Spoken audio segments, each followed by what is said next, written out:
1 2 3 4 गर्यो हैन त्यसै गरी 0 गर्यो A B C D गर्यो यो विभाग हुन सक्छ विभिन्न विभाग हैन यो विभिन्न कर्मचारी हुन सक्छन् व्यवस्थापक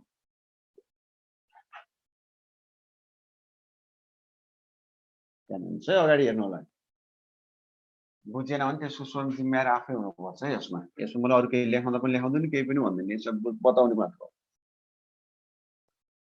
अब यो विभिन्न कर्मचारी हुन सक्छन् विभिन्न विभाग हुन सक्छ विभाग यता पनि हुन सक्छ कर्मचारी यता पनि हुन सक्छ जता पनि हुन सक्छ है त्यसमा ध्यान दिनुस् यो कर्मचारीले अथवा यो विभागले हैन विभिन्न कर्मचारी विभिन्न विभागहरु भयो एकले गरेको कामसँग अरु अन्तर सम्बन्धित छन् कि छैन हेर्नु पर्यो जस्तै यो 0 ले गरेको काम A सँग पनि टच छ यो 0 हेर्नुस् 0 B सँग पनि सम्बन्धित छ टच छ नि त हैन 0 C सँग पनि टच छ 0 B सँग पनि टच छ त्यसैगरी A 0 सँग पनि टच छ 1 सँग पनि टच छ 2 सँग पनि टच छ 3 सँग पनि टच छ 4 सँग पनि टच छ प्रत्येक विभाग अन्तर्गत रहेका कर्मचारीहरू अथवा प्रत्येक विभागहरू कुनै कार्य सम्पादन गर्दाखेरि एक अर्काप्रति उनीहरू सम्बन्धित रहने गर्छन् अन्तर सम्बन्धित रहने गर्दछन् एकले अर्काले गरेको कामसँग सम्बन्धित रहने गर्छन् भने त्यसरी तयार गरेको संगठनको संरचनालाई म्याट्रिक्स अर्गनाइजेसन भन्ने गरिन्छ म्याट्रिक्स अर्गनाइजेसन अनि चाहिँ म्याट्रिक्स अर्गनाइजेसन भित्र रहँदाको अवस्थामा हामीले के बुझ्नु पर्यो भन्दा कुनै खास परियोजनाका लागि पहिला म्याट्रिक्स अर्गनाइजेसन भनेर यो चित्र तपाईले देख्नु पहिला एक लाइन लेख्नुस् त तपाईले फेरि यहाँ पनि फेरि अहिले पछि फेरि गाह्रो हुन सक्छ कुनै खास परियोजना सम्पादनका लागि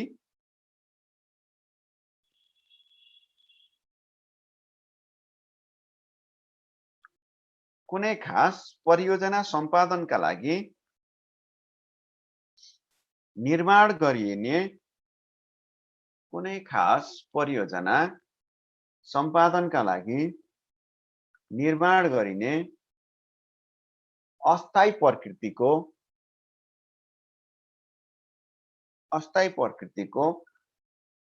म्याट्रिक्स संगठनलाई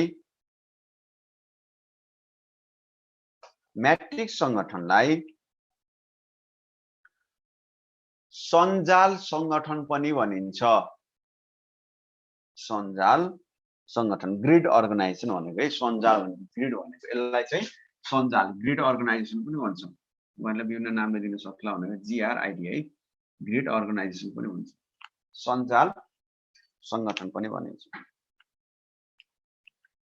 त्यसैगरी यसलाई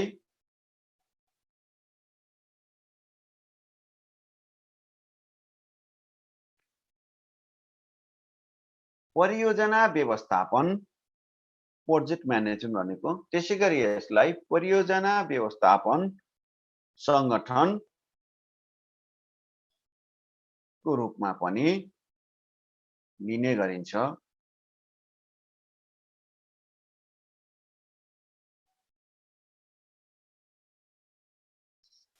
म्याट्रिक्स संगठनको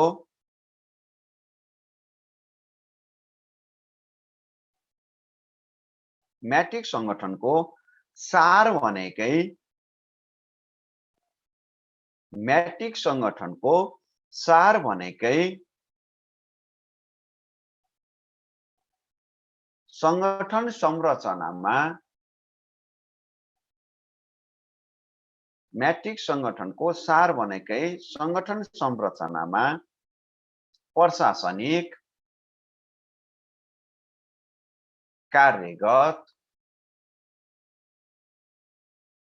वस्तुगत वा आयोजनागत रूपमा संयोजन गर्नु हो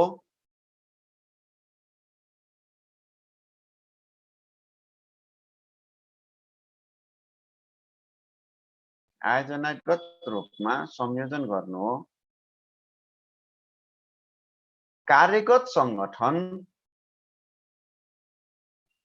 र उत्पादनगत संगठन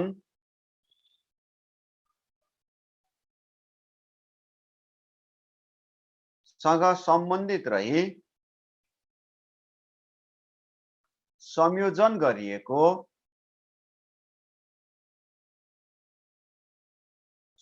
गरिएको स्वरूपलाई मैट्रिक्स संगठन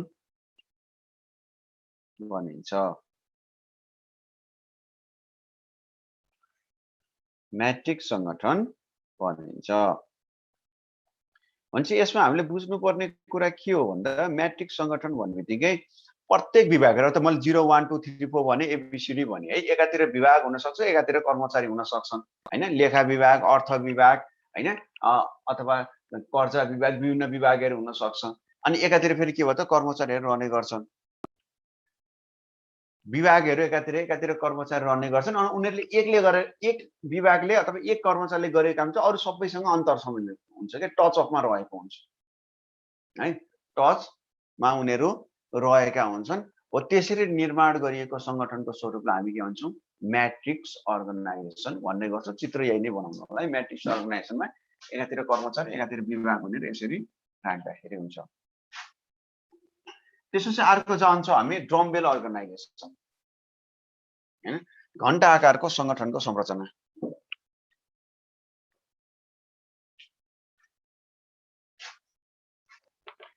अब घण्टा आकारको संगठनको संरचना भनेबित्तिकै हामी यसमा के बुझ्नु पर्ने भन्दा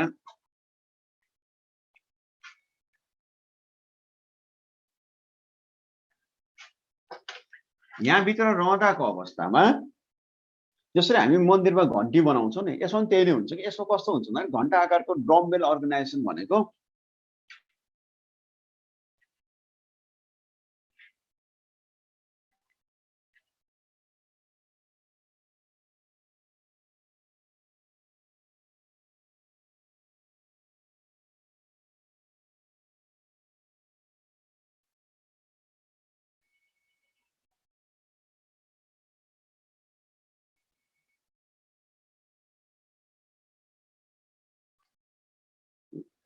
एउटा उदाहरण है, त तपाईले यहाँ चित्र अगाडि हेर्नु होला। यसलाई सँगै हेर्दाखेरि यो भागलाई मैले 1 भने, यो भागलाई मैले 2 भने र यो भागलाई मैले 3 भने। त्यो भनेको 1 भनेको टप लेभलको म्यानेजमेन्ट, 2 भनेको मिडल लेभलको म्यानेजमेन्ट र 3 भनेको लोयर लेभलको म्यानेजमेन्ट। घण्टा आकारको संगठनको संरचना भनेको कस्तो भन्दा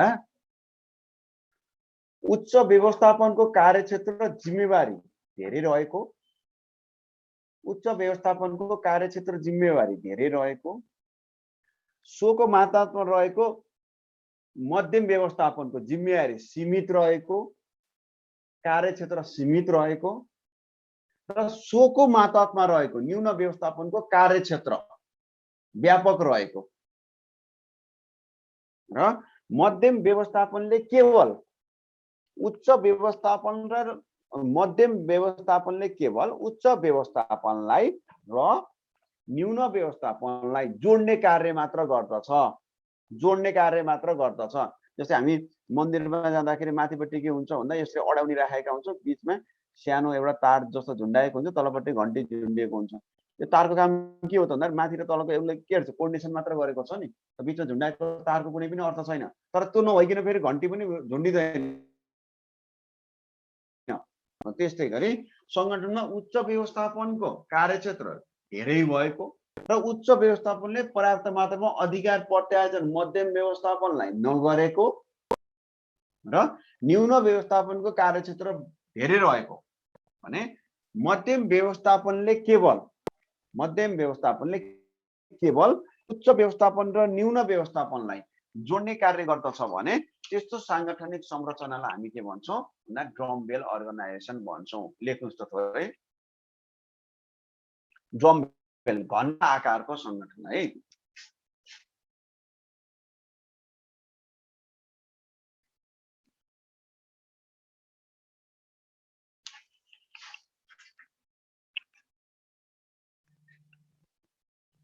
घण्टा आकारको संगठन। यस्तो प्रकृतिको संगठनमा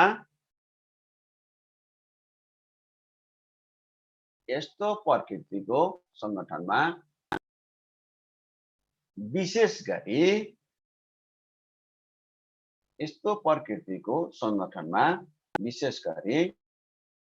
उच्च व्यवस्थापनको कार्यक्षेत्र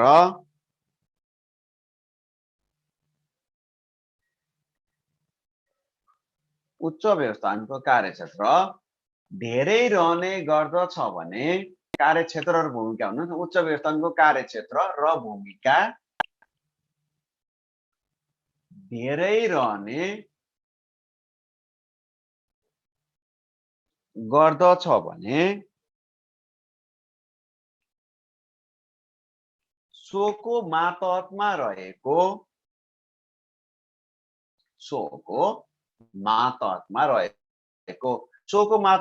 भनेको मध्यम व्यवस्थापन भने, किन उच्च व्यवस्थापनको मातहतमा त प्रत्यक्ष कुन रहन्छ, मध्यम व्यवस्थापन रहन्छ। तसर्थ सोको मातहतमा रहेको मध्यम व्यवस्थापनको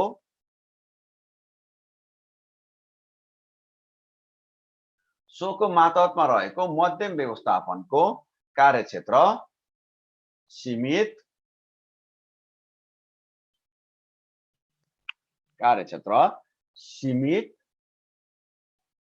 रहने गर्दछ।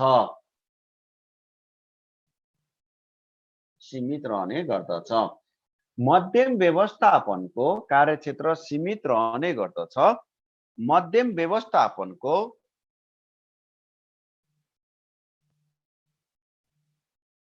न्यून भूमिकाले गर्दा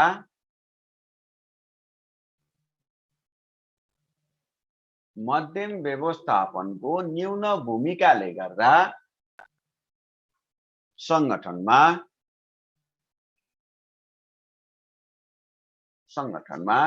न्यून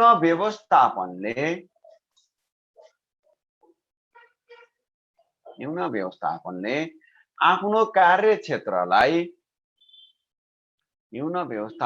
आफ्नो कार्यक्षेत्रलाई व्यापक बनाएको हुन्छ।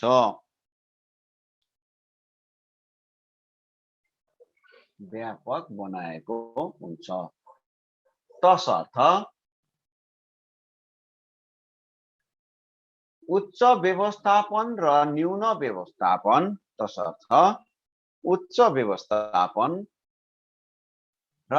व्यवस्थापन बीच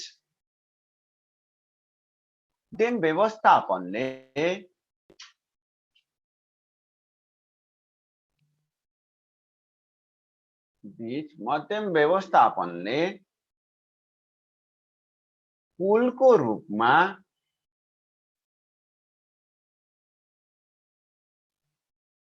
भूमिका निर्वाह गर्ने यस्तो संरचनालाई नै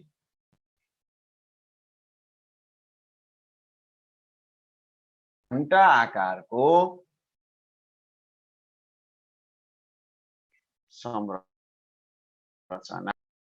भनिन्छ।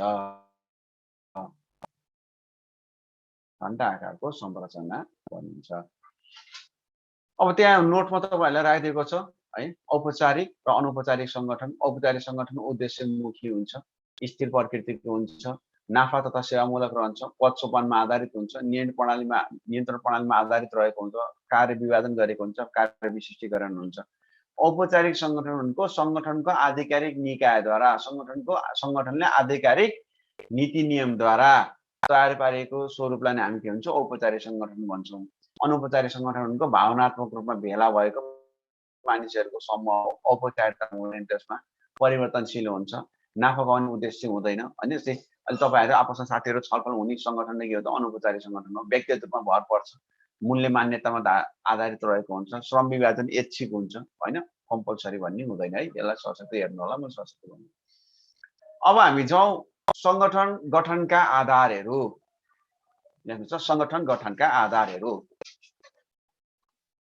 अघि नै पनि हामीले लेखिसक्यौं, यसलाई पनि स्क्रिनशट गर्नुला, तपाईहरुको नोट त तपाईहरु छँदैछ हैन। संगठन गठनका आधारहरूमा एउटा उद्देश्य हुन्छ, अर्को प्रोसेस प्रक्रियालाई आधार मान्नुपर्ने हुन्छ, अर्को व्यक्ति हैन कसका लागि सेवा दिने हो अथवा सेवा दिने पनि कर्मचारी आवश्यक पर्यो, सेवा लिने पनि कर्मचारी व्यक्तिहरु आवश्यक पर्यो। अर्को स्थानमा रहेर कुनै स्थानमा रहेर त्यसमा रहने गर्छन्।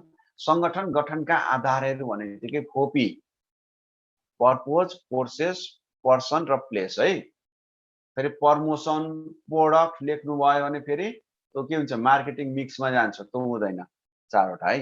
यो कसले भनेको भन्दा लुथर गुलिकले संगठनलाई व्यवस्थित गर्दाखेरि भनेका आधार हुन् संगठन गठनका आधार। लुथर गुलिकका अनुसार संगठन गठनका आधारलाई हामी 4P मा लिन सक्छौं। संगठन हुनको लागि यो चारवटा तत्त्व हुनै पर्छ भन्ने कुरा रह्यो। त्यसैगरी तपाईहरुमा यहाँ सिलेबसमा त राखेको छैन हैन, त्यही पनि तपाईहरुलाई चाहिने कुराहरु यसमा छ। के भन्दा संगठनको सिद्धान्त हैन, संगठनका सिद्धान्तहरु। एकचोटी सिद्धान्तहरु लेख्नुहुन्छ। सर तपाईले पढिसक्नु भएको छ, मैले सरसर्ती भनिदिन्छु तपाईहरुलाई हैन।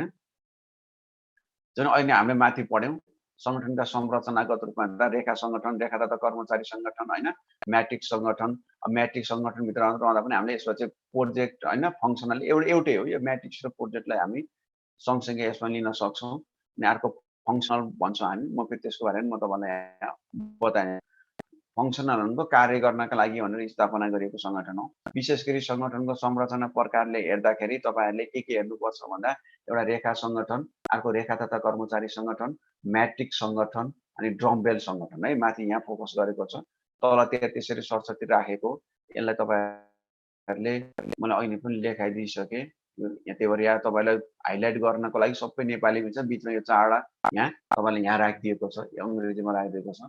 भर्टिकललाई हेर्नु होला। त्यही भर्टिकल भित्र लाइन अर्गनाइजेसन पनि हुन्छ अथवा लाइन एन्ड स्टाफ अर्गनाइजेसन पनि हुन्छ है त भर्टिकल भित्र। किनकि ठाडो संरचनागत रूपमा रेखा संगठन पनि हुन सक्छ, रेखा तथा कर्मचारी संगठन पनि हुन सक्छ हैन। त्यसरी फ्ल्याट हुन्छ, म्याट्रिक्स हुन्छ, ड्रमबेल हुन्छ। संगठनको संरचनागत रूपमा रहँदाखेरि यी चारवटा भन्ने यसै भित्र के हुन्छ रेखा संगठन पनि हुन्छ अथवा रेखा तथा कर्मचारी संगठन पनि रहने गर्दछ है। अब त्यहाँ भित्र जाँदाको अवस्थामा हामीले के भन्नु भन्दाखेरि जस्तै सिद्धान्तहरुलाई लेख्नुस् त। मैले तपाईलाई सिद्धान्त बुझाएर पहिला सरसर्ती लेखिन्छु। अर्को सबै तपाईले बुझिसक्नु भएको छ। संगठनको सिद्धान्तहरु एउटा लेख्नुस्। उद्देश्यमा एकरूपताको सिद्धान्त। अनि मैले भनेको कुराहरु चाहिँ यहाँ तपाईलाई यहाँ राखिदिएको छ। यो फिगर छँदैछ हैन, लेख्नुस् त। उद्देश्यमा एकरूपताको सिद्धान्त संगठनको सिद्धान्त है। उद्देश्यमा एकरूपताको सिद्धान्त। 2 नम्बर आदेशको श्रृंखलाको सिद्धान्त। 3 नम्बर अधिकार एवं दायित्वको सिद्धान्त। अधिकार एवं दायित्वको सिद्धान्त। अर्को लेख्नुस् विशिष्टीकरणको सिद्धान्त। विशिष्टीकरणको सिद्धान्त। अर्को लचिलोपनको सिद्धान्त।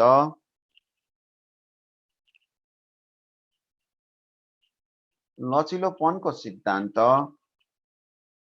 अर्को कार्यगत परिभाषाको सिद्धान्त।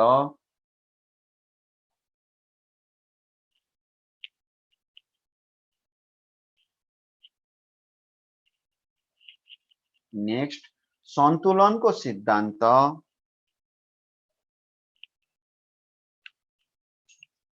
अर्को समन्वयको सिद्धान्त।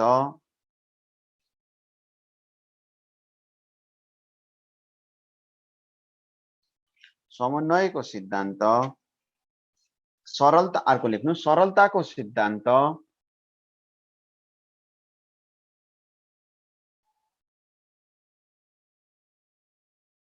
सरलताको सिद्धान्त हो। यस्ता प्रकृतिका सिद्धान्तहरू रहने गर्छन्।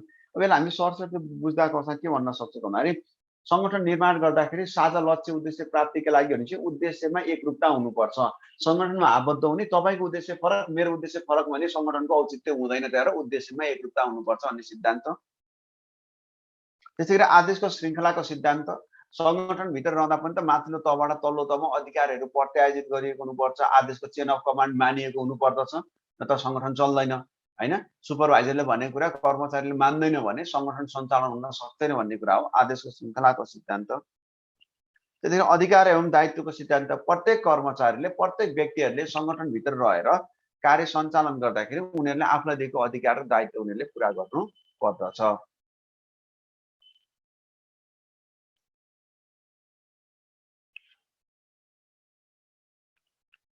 त्यसै गरी विशिष्टीकरणको सिद्धान्त भनेदेखि सङ्गठनभित्र रहँदा पनि त सङ्गठनभित्र रहेका गरिएका कामहरूसँग सम्बन्धित रहेर हैन, त्यही सङ्गठनभित्र कर्मचारीलाई दिएको अधिकार जिम्मेवारीभित्र रहेर कर्मचारीहरूले के गर्नु पर्यो भन्दा कार्य विभाजन गरिएको हुनुपर्छ। प्रत्येक कर्मचारीले आफ्नो योग्यता सिप दक्षता अनुसार नै कार्य सञ्चालन गर्नुपर्दछ भन्ने कुरा नै विशिष्टीकरणको सिद्धान्त।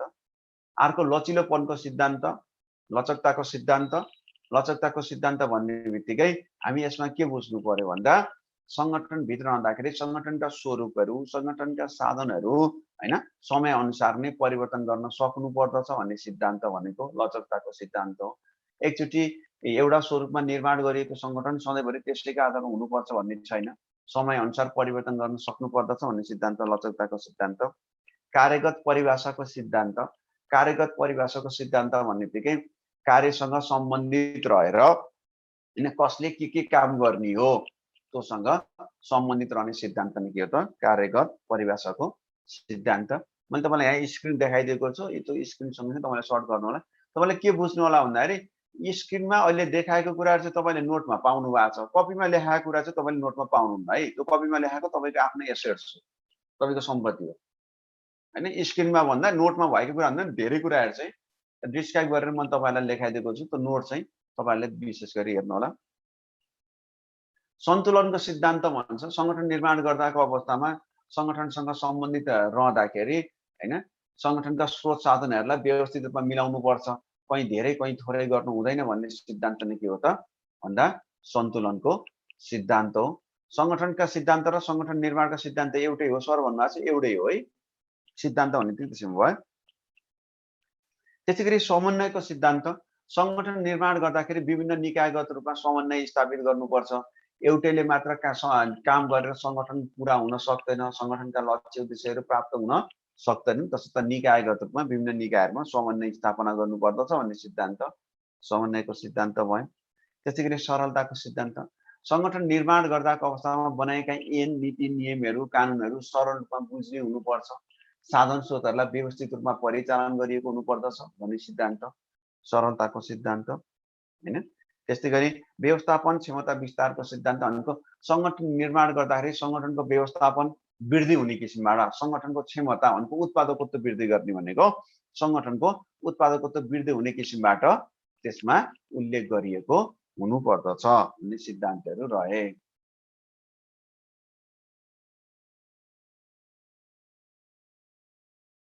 सङ्गठनको संरचना भन्ने बित्तिकै लेख्नुपर्छ त्यसमा है, त्यसमा भर्टिकल हैन म्याट्रिक्स अर्गनाइजेसन तिनीहरू लेख्नुपर्छ। 8 वटै लेख्नु पर्दैन है, मैले तपाईँलाई त्यहाँ विभिन्न किसिमका प्रकारहरू लेखाइदिएँ, त्यो प्रकारहरू सङ्गठनका प्रकारहरू लेख्नु छ भन्दाखेरि यसको आधारमा भनेर तपाईँले लेख्दा हुन्छ हैन, यसको आधारमा यो भनेर। तर तपाईँले त्यहाँभित्र लेख्नुपर्ने भनेको औपचारिकताको आधारमा औपचारिक र अनौपचारिक सङ्गठन लेख्नुपर्छ हैन। त्यस्तै गरी अहिले हामीले भन्यौँ नि सङ्गठनभित्र संरचनागत आधारमा यो हामी भन्यौँ, त्यसभित्र कार्य सम्पादन जिम्मेवारीको आधारमा भनेर लेख्नु, संरचनागत स्वरूपको आधारमा भनेर त्यसमा लेख्नु।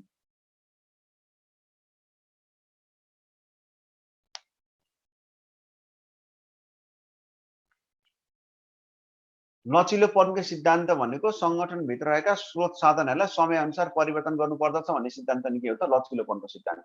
सङ्गठनको स्रोत साधन सधैँभरि एउटै प्रकृतिको हुन्छ भन्ने छैन।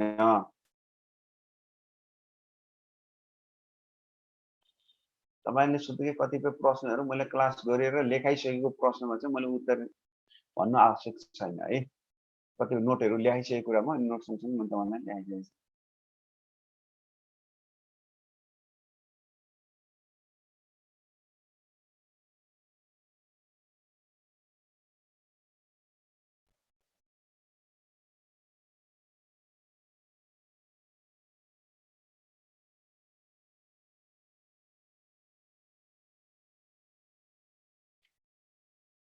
लचिलोपनको सिद्धान्तपछि कार्यगत परिभाषाको सिद्धान्त लेखाएँ होला भन्ने।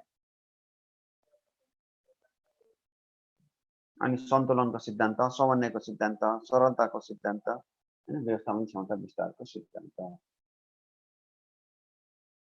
यो नोट त स्क्रिनमा भएको सेयर गरेको नोट त तपाईँले नोट पठाइदिएकै छु। नोट त स्क्रिनसट गरिराख्नु पर्ला जस्तो लाग्छ।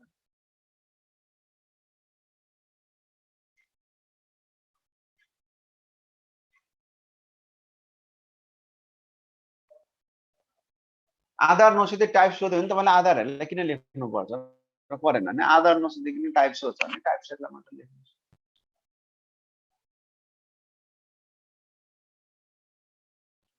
यस्तो हुन्छ सङ्गठनको स्ट्रक्चरको प्रोसेस हुँदैन भन्ने कुरा हो। प्रोसेस पनि सङ्गठनको स्ट्रक्चर तयार गर्दाखेरि चाहिँ प्रोसेस हुन्छ। स्ट्रक्चर तयार गर्दाको अवस्थामा हामी प्रोसेसको रूपमा लेख्दाखेरि हामी त्यो सङ्गठनभित्र हुँदाखेरि के कुराहरू हुन्छ भनेर त्यसभित्र चाहिँ उल्लेख गर्छ। सबभन्दा पहिला कार्य विभाजन गरिएको हुन्छ प्रोसेसभित्र जाँदाखेरि, होइन, त्यसरी विभागीकरण गरिएको हुन्छ, अख्तियार प्रत्यायोजन गरिएको हुन्छ र क्रियाकलापको समन्वय हुन्छ क्या। यहाँ एकजना साथीले सोध्नुभयो सङ्गीता श्रेष्ठले, सर अर्गनाइजेसन स्ट्रक्चरको प्रोसेस पनि हुन्छ सर भन्नुभएको छ। हुन्छ नहुने, होइन। त्यहाँभित्र एक नम्बरमा कार्य विभाजन हुन्छ। तपाईँले त्यसलाई प्रोसेसमा हेर्नुभयो भने, होइन, एक नम्बरमा कार्य विभाजन हुन्छ। त्यसै गरी विभागीकरण हुन्छ, होइन। 2 नम्बरमा विभागीकरण हुन्छ। अनि 3 नम्बरमा अख्तियारको प्रत्यायोजन हुन्छ, होइन। अख्तियारको श्रृङ्खला पनि अख्तियारको प्रत्यायोजन हुन्छ। र चौथो नम्बरमा चाहिँ क्रियाकलापको समन्वय हुन्छ। विभिन्न क्रियाकलापहरू स्थापना गर्नुपर्ने हुन्छ, समन्वय पनि हुन्छ है त्यसमा। भनेपछि तपाईँलाई मैले यहाँ प्रोसेस किन नबताएको भन्दाखेरि तपाईँहरूको सिलेबसभित्रकै कुराहरूमा हामी जानुपर्छ, होइन।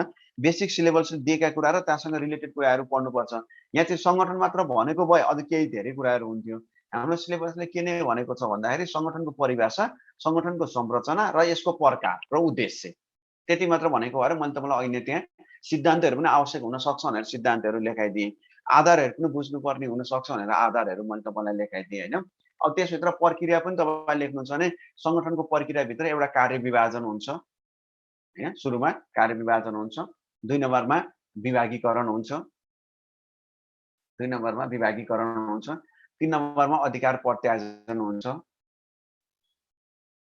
होइन। 3 नम्बरमा अधिकार प्रत्यायोजित हुन्छ, अधिकारको श्रृङ्खला भन्छौँ, हायरार्की अफ अथोरिटी भन्छौँ हामी। त्यसै गरी चौथो नम्बरमा क्रियाकलापहरूको समन्वय भन्छौँ हामी, कोर्डिनेसन एक्टिभिटिज भन्छौँ, क्रियाकलापहरू रहने गर्दछ है।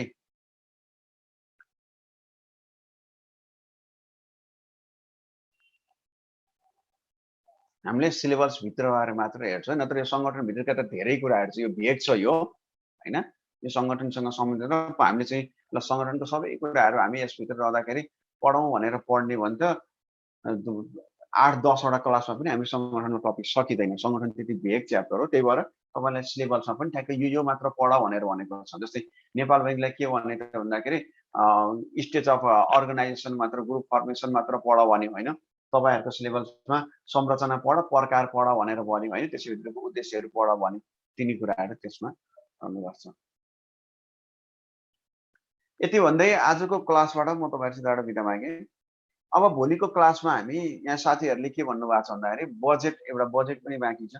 सर एक बजेट सक्न पायो भने हाम्रो आरबिबीको पनि कोर्स सकिन्थ्यो भन्ने कुरा पनि गर्नुभयो। तपाईँहरूले पनि यहाँ बजेट पढ्नै पर्छ, होइन। बजेट पनि छ।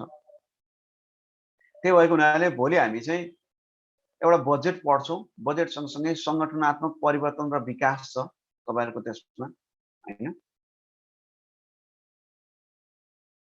टाइप सोधेमा आधारभित्रको टाइप छ भनेको नि मैले टाइप सोधेमा आधारभित्रको पोइन्ट लेख्ने हो सर भन्न चाहिँ के सोध्नुभयो अहिलेसम्म तपाईँ त बुझ्नु भएन।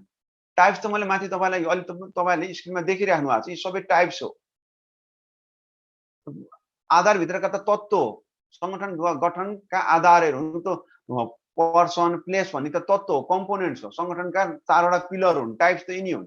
तपाईँले टाइप्स लेख्दाखेरि स्वामित्वको आधारमा लेख्नुहुन्छ भने स्थायी अस्थायी आवधिक भन्न सक्नुहुन्छ, कार्यशैलीको आधारमा परम्परागत आधुनिक मिश्रित भन्न सक्नुहुन्छ। तपाईँले धेरै बुझ्नु होला भनेर यहाँ राखिदिएको मात्र हो, नत्र तपाईँले प्रकार सोध्दाको अवस्थामा औपचारिकताको आधारमा 2 प्रकारको हुन्छ मात्र भनेर लेख्नु सक्छ। त त्यसमा औपचारिक हुन सक्छ, अनौपचारिक हुन सक्छ। त्यो औपचारिक भित्र पनि के हुन सक्छ, लाइन अर्गनाइजेसन हुन सक्छ, लाइन एन्ड स्टाफ अर्गनाइजेसन हुन सक्छ। टाइप्सहरु भनेको त यिनीहरु हो नि त। त्यो त आधार भित्रको त कम्पोनेन्ट्स हो है त्यो।